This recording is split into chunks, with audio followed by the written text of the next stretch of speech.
नमस्कार दोस्तों, मैं कुमार आकाश अपने यूट्यूब चैनल एग्ज़ाम मेकर 24 में आपका स्वागत करता हूं। दोस्तों, आज की वीडियो में हम पढ़ेंगे प्रार्थना सभा से संबंधित कुछ महत्वपूर्ण तथ्यों को।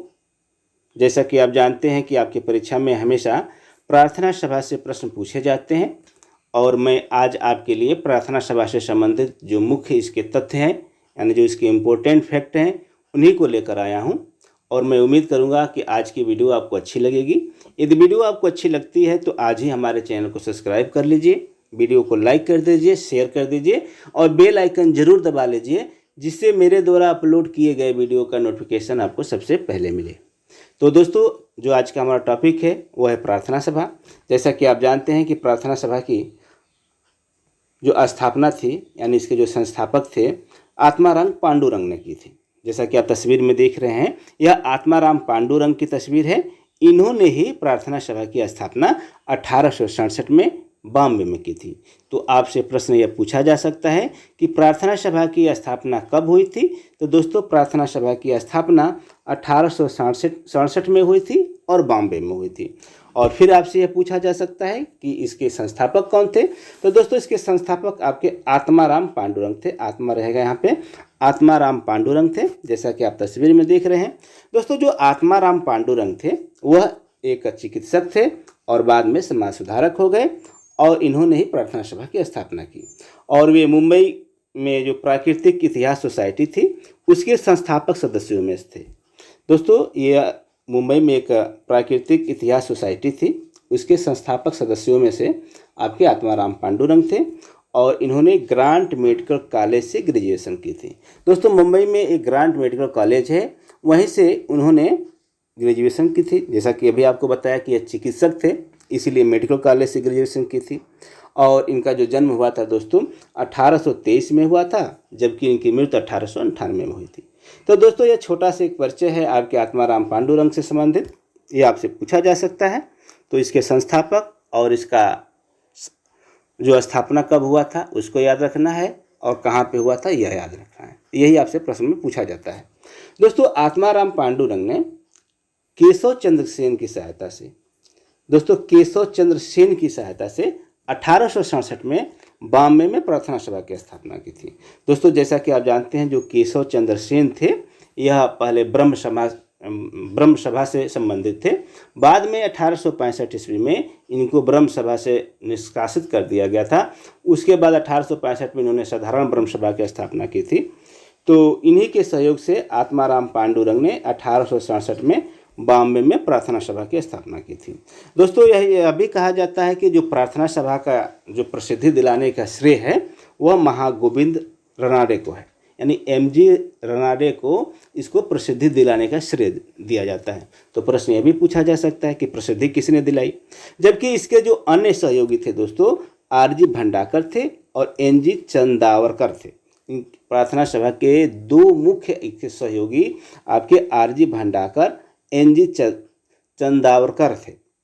और दोस्तों, जो प्रार्थना सभा थी, पहले प्रार्थना सभा आपकी 1849 ईस्वी में यह परमहंस सभा हुआ करती थी, यानी परमहंस सभा हुआ करती 1849 ईस्वी में।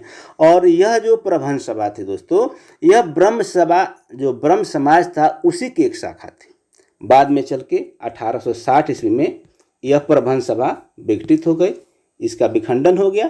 फिर आगे चलकर वही आपका जो प्रबंध सभा है आपका इसका प्रवर्धित और संशोधित रूप देखने को मिला प्रार्थना सभा के रूप में।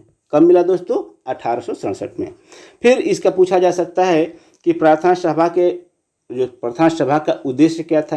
तो दोस्तों, इसका मुख्य जो उद्देश्य था वह जाति व्यवस्था को अस्वीकार करना।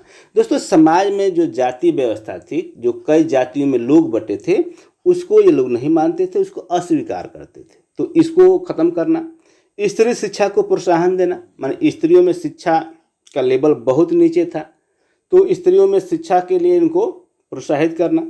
उसके लिए विद्यालय भी खोले गए डी.के. कर्वे के द्वारा। उसके बाद आप देखेंगे रनाडे ने उसके लिए महिलाओं के शिक्षा एवं प्रशिक्षण के लिए कई संस्थाएं भी खोली।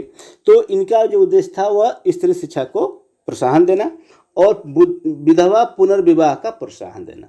दोस्तों जैसा कि आप जानते हैं कि 1800 जब राजा राम मोहन राय का समय चल रहा था, तो उसी समय 1829 ईस्वी में आपका सती प्रथा का अंत किया गया। और अंत करने के बाद विधवाओं को जो शादी करने पर जो प्रतिबंध था उसको भी ये लोग समाप्त करना चाहते थे। तो विधवा पुनर्विवाह के लिए ये प्रोत्साहन देना चाहते थे।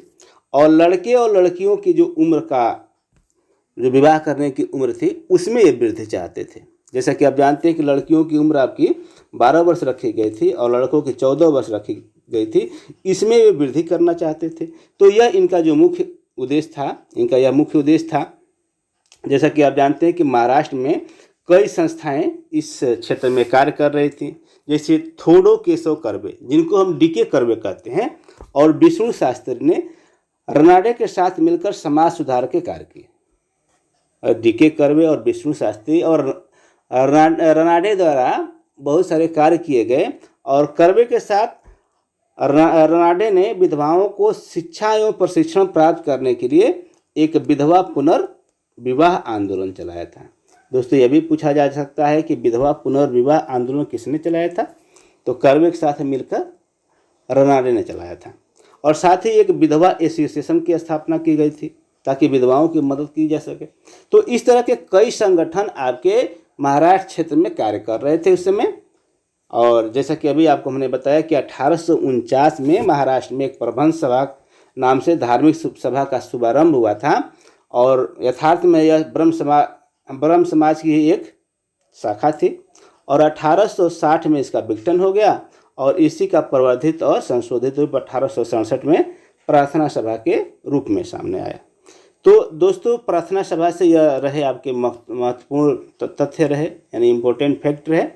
और इसी से आपके परीक्षा में प्रश्न पूछे जाएंगे। तो मुझे पूरा उम्मीद है कि आज की वीडियो आपको अच्छी लगी होगी। यदि वीडियो अच्छी लगी है तो दोस्तों आज ही हमारे चैनल को सब्सक्राइब जरूर कीजिए, वीडियो को लाइक कर लीजिए, शेयर कर लीजिए और बेल आइकन जरूर दबा लीजिए, जिससे मेरे द्वारा अपलोड किए गए वीडियो का नोटिफिकेशन आपको सबसे पहले मिले। मिलते हैं अगले वीडियो में दोस्तों, तब तक के लिए नमस्कार, जय हिंद।